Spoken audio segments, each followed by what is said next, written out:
All right, ready? Here we go. All right, talk about early Where's childhood the thing that memories. records? It's on. See, look, it's recording us But right where's the microphone? now. It records. You see it going like that? It works. Does it really record without a microphone? Yeah. It does? Go ahead. What's the question? First memories of your early childhood. Well, where'd I write them down? Just talk. Where are the ones I wrote down? It's not recording yet. It is too. All right. Okay. It is. Go. There they are. Right there. All right. Well, my first memories happen to be, I guess, from a pretty long time ago. But I remember when we lived in Walbrook, a section of Baltimore, which I always remembered with fond memories. I lived there from birth until I was 5. So I remember when I was a little child walking downstairs and my mother was doing laundry. And while she was doing laundry, I looked at the little stone steps there, right there by our doorway. And I said, look at these little ants. They have wings, they can fly. And my mother goes, oh no, they're termites, they'll eat the house up. I go, they're not eating anything, they're not hurting anybody, they're just sitting here flying around. She goes, no, they're termites, we gotta get rid of them. But we never did. Never got rid of them.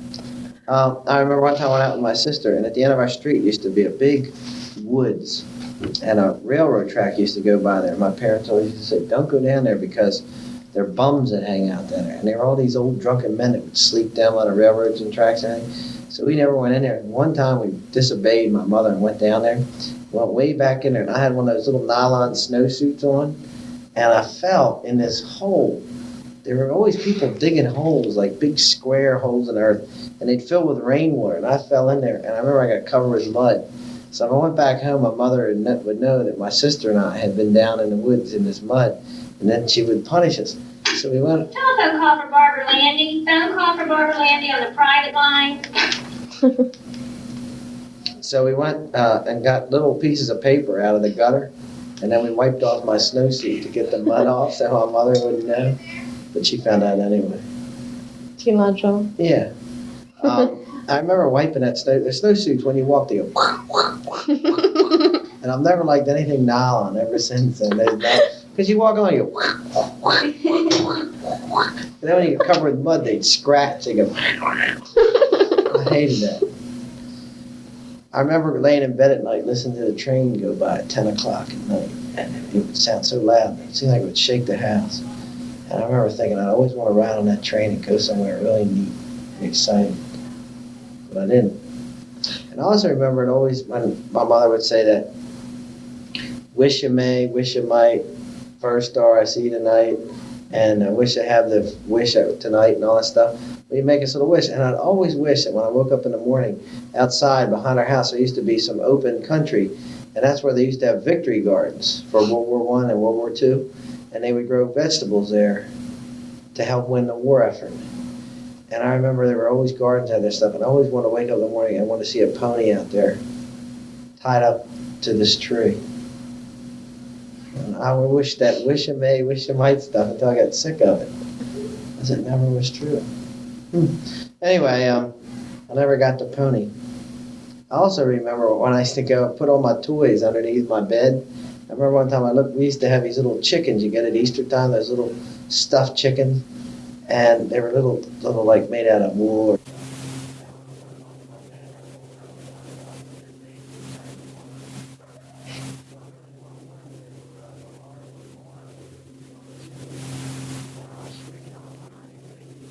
Worms.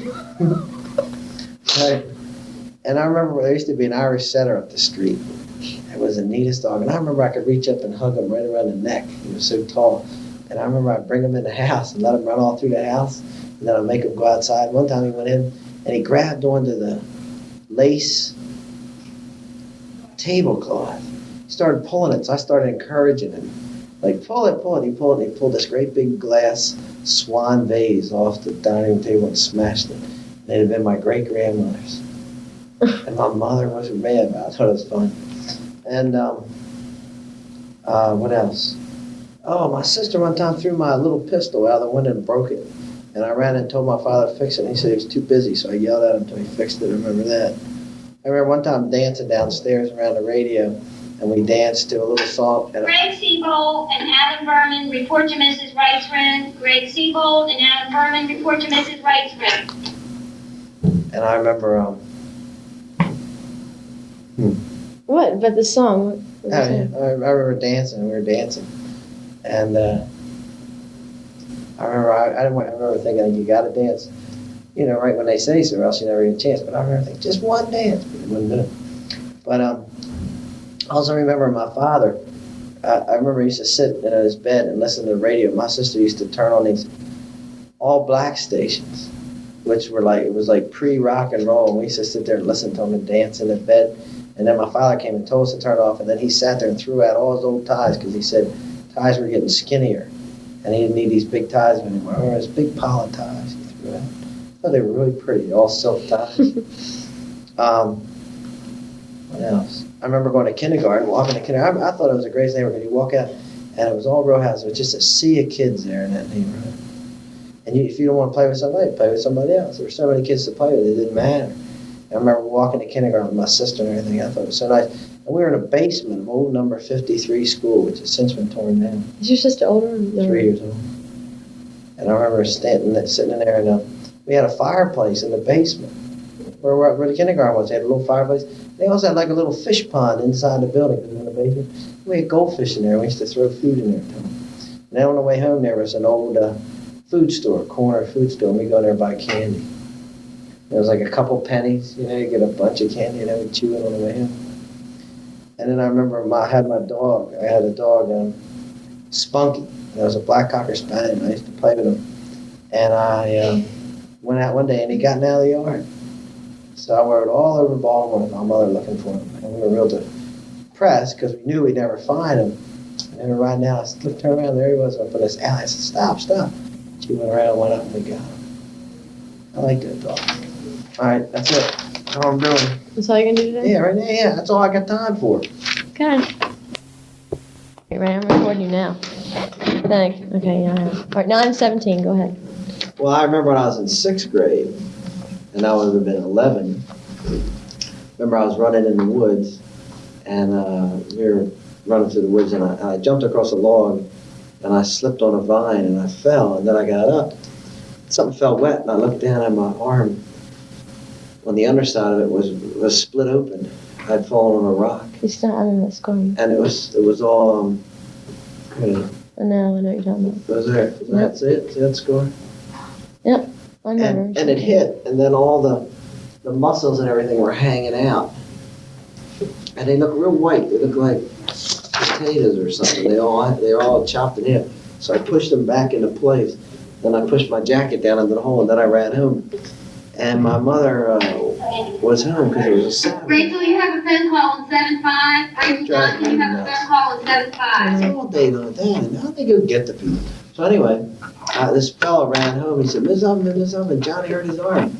And my mother came in the kitchen. She said, take your jacket off. I said, no, if I do, my... And he said, Mrs. Huffman, I think it's worse than that. She goes, you stay out of it. She goes, now you take your jacket off. I said, nope. I said, take me to the hospital. She goes, I don't have a car here. Your father's not home. I said, I got to go to the hospital. She goes, well, I asked Mr. Brundrett, but this better not be a fake trip. I said, all right. So we get in the car, and on the way down, I said, can't we go a little faster? And she turned around and said, he's going as fast as he can. We got down there, and they took off my jacket, and one of the pieces of muscle fell out and was hanging there on my arm, and my mother went, ugh, and fainted. And I thought that was great. You didn't like your mom? Still don't. You don't like And your they, mom? What about your father? They put this smelling salt underneath her nose and woke her up and then they spent the afternoon sewing those muscles together. And if they didn't sew those muscles together, then I wouldn't have the use of my fingers. Did you have a scar? Yeah. All right, what else? 6th grade. In the alley, the one he saved? Yeah, I remember that thing. Well, you want me to tell you that? Go ahead, yeah, do it. I'm like, Do it, tell me. Come on.